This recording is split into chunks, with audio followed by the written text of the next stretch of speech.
তোমরা দেখছো এখানে আজকে মকর সংক্রান্তি দিন অর্থাৎ পৌষ পার্বণের দিনে আমার মা নিজের হাতে পিঠে বানাবেন। তো সেটা আমি তোমাদের সাথে অবশ্যই শেয়ার করব। তো এখানে দেখো আমি পিঠে বানানোর চেষ্টা করছি। তো জানি মায়ের মতো অতটা সুন্দর হয়নি, কিন্তু তবুও চেষ্টা করেছি।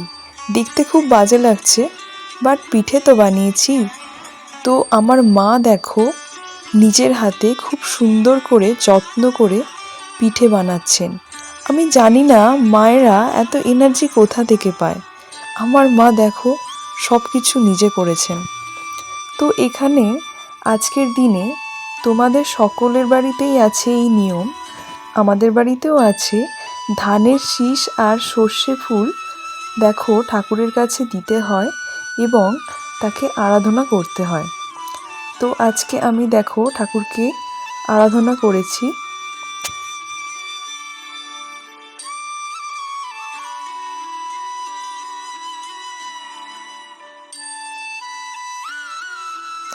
এরপর মা যে পিঠেগুলো বানিয়েছে এতগুলো, আমি তো দেখে অবাক। সেই ভিডিওটা আমি তোমাদের সাথে শেয়ার করার জন্য দেখো চলে এসেছি রান্নাঘরে এবং সেগুলো ভিডিও করছি। মায়ের সাজানো হয়ে গেছে পিঠেগুলো, এবার দেখো স্টিমে দিয়েছে।